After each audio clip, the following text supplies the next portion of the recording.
Hello, we hope everyone is hanging in there today. Today, my colleagues and I will be explaining the Stroop effect. My name is Haley. I will be working with Coda and Kira. Before we begin, we'd like to demonstrate to you what the Stroop effect looks like. The image asks you to read the color, not the word. You can go ahead and pause the video to take your time. Then we will continue on with the purpose of this test.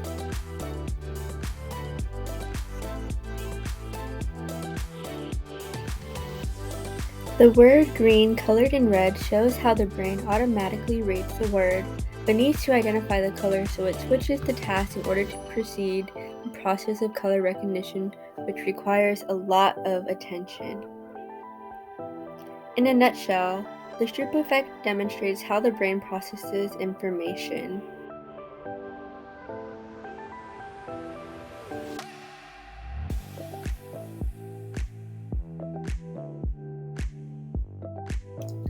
The purpose of the previous test is to measure a person's selective attention capacity and skills, processing speed, and alongside other tests to evaluate overall executive processing abilities.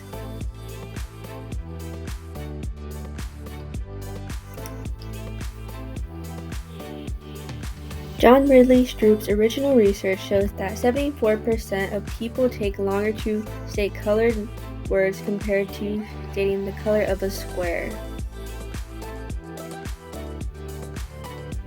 It starts with word recognition, which refers to the ability to read, identify, and analyze the meaning attached to the word. Then comes task switching, color,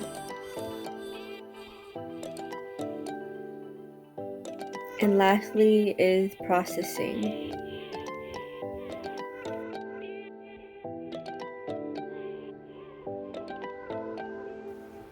There are three theories that explain the elements of the Stroop effect.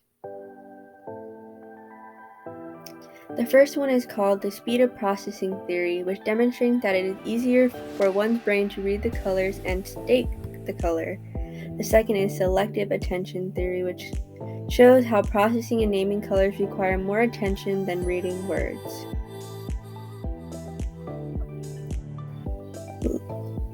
Last but not least is the automatic word recognition hypothesis that shows how people read words automatically, which is impossible to not, which is also complicated when trying to identify the color of the words compared to the actual word itself. While the world of psychology credits John Ridley Stroop for publishing the phenomenon that he is the namesake for, the idea, however, had really been thought about for long before his name was attached to the effect. The first historical notion of what we now understand as the Stroop effect got its roots around the same time as the beginning of experimental psychology. In 1883, psychologist Wilhelm Wundt recommended to his student McKeen Cattell to do his doctoral study on researching how much time it takes to name objects and colors and then to read the corresponding words. Cattell would go on to report the first experimental study of the relative speeds of color naming and color word reading 3 years later in 1886. To give you an idea of a time frame when discussing within the field of psychology, this research was actually the first dissertation in the field of psychology published by an American. This dissertation by Cattell was titled, in English, Psychometric Investigation. The effect that would later be known as the Stroop effect would be referenced several times throughout history, and its first publication is actually accredited to Erich Rudolf Janitsch in 1929. However, much of his research is discredited due to his heavy involvement in the Nazi Party. In 1935, a psychologist by the name of John Ridley Stroop had published the effect in an article called Studies of Interference in Serial Verbal Reactions in the Journal of Experimental Psychology. The article included 3 different experiments. The first experimenting with words and conflict words, the second using stimulus, conflict words, and color patches, and the third experiment examined learning effects by testing participants at varying stages of practice. The article by John Ridley Stroop went on to become one of the most cited papers in the history of experimental psychology, and it influenced over 700 articles relating to the Stroop effect. While the Stroop test is incredibly adaptable, the many variations of the test may deviate from its theory and premise, noted by an article by medindia.net. One way this is illustrated is with the emotional Stroop task, a psychological test modeled after the color Stroop test that measures both emotional processing and cognitive control. For example, instead of colors like blue, green, yellow, red, or purple, the emotional Stroop test asks participants to identify the color of both neutral and emotional words, such as car, happy, table, murder, or sky.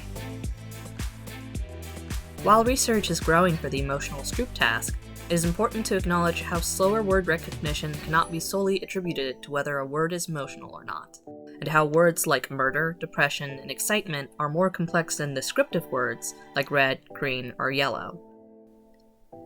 Because of this, the emotional Stroop effect is criticized by some researchers as a psychological phenomenon that depends upon very narrow experimental parameters.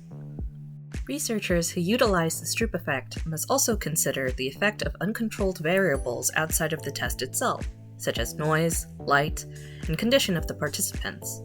One notable drawback is that this test cannot be adequately applied to very young children, or people who are otherwise unfamiliar with the names of colors, whether they are illiterate or unfamiliar with the language the test is in. Despite this, the Stroop test has been proven to be a reliable measure of cognitive ability.